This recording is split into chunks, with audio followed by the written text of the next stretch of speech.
আটকে পড়া 18,000 মালয়েশিয়া যেতে না পারা শ্রমিকদের নতুন একটা আপডেট নিয়ে হাজির হলাম। তো ফার্স্ট নাম্বার হচ্ছে যে আটকে পড়া 18,000 শ্রমিক ভাইরা যারা মালয়েশিয়াতে যেতে পারেনি তাদেরকে 81% টাকা বুঝিয়ে দেওয়া হয়েছে।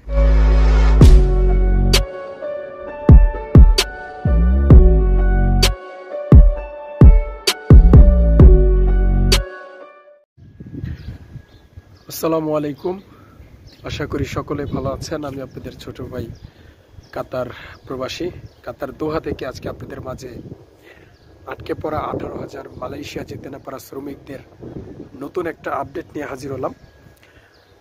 সেটা হচ্ছে যে গত কয়েকদিন আগে জানুয়ারি মাসের 22 তারিখে কাউরান বাজার আটকে পড়া 18,000 শ্রমিক ভাইরা তারা আন্দোলন করেছে। আন্দোলনের মধ্যে ফায়সালা ছিল যে তাদের মালয়েশিয়া নিতে হবে বা তাদের ক্ষতিপূরণ দিতে হবে।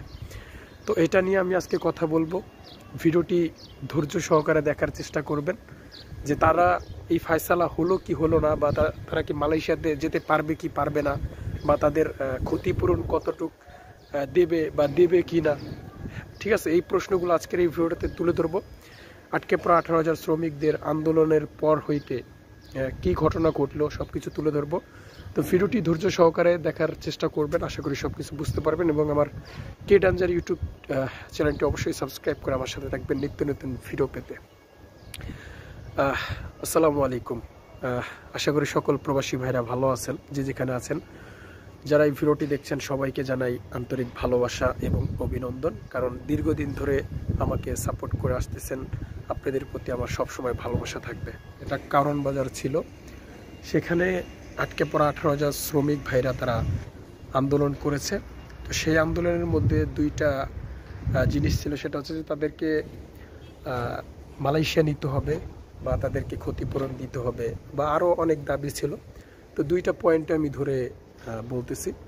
তো সেটা হচ্ছে যে তারা মালয়েশিয়াতে যাওয়ার জন্য কিন্তু খুব মুখিয়া ছিল যে তাদেরকে মালয়েশিয়া নিতে হবে বা যাবে, বা তাদেরকে ক্ষতিপূরণ দিতে হবে। কারণ এখানে সবাই ঋণগ্রস্ত, সবাই ব্যাংক থেকে টাকা এনে হাওলাত করে বা পাড়া প্রতিবেশীদের কাছ থেকে তারা টাকা এনে তারা, দেখেন আকাশটা কত সুন্দর নীল, আলহামদুলিল্লাহ। তো বন্ধুরা, যাই হোক, আজকে আমি কথা বলবো যে তাদের মানে ফায়সালাটি কি হয়েছে, তাই না?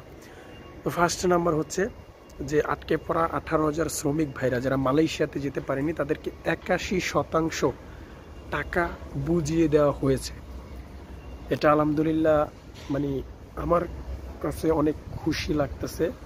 কারণ যে এত বছর পর, এতদিন পর তাদেরকে সম্মান দিয়েছে, যতটুকু দিয়েছে তাদের সম্মানটুকু তারা ফেরত পেয়েছে। আর এখানে আরেকটা কথা হচ্ছে যে কতজন শ্রমিক ভাইদেরকে এই টাকাগুলো বুঝিয়ে দেওয়া হয়েছে সেটা উল্লেখ করে নেই।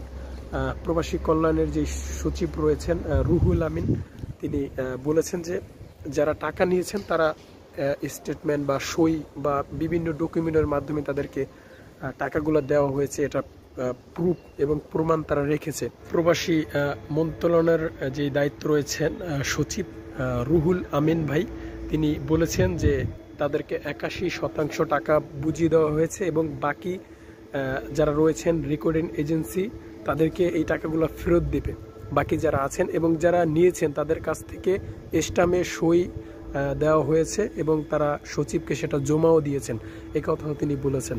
তো এটা আমাদের জন্য প্রবাসীর পক্ষ থেকে তাদের প্রতি ভালোবাসা, যে তারা এই যে অনিয়মটা হয়েছে আটকে পড়া 18,000 শ্রমিকদের প্রতি, সেটা তারা একটু হলেও অবদান রেখেছে বা তাদের ক্ষতিগ্রস্তদের একটু হলেও সহায়তা করতেছে এখন বর্তমানে এই আন্দোলনের পর হইতে।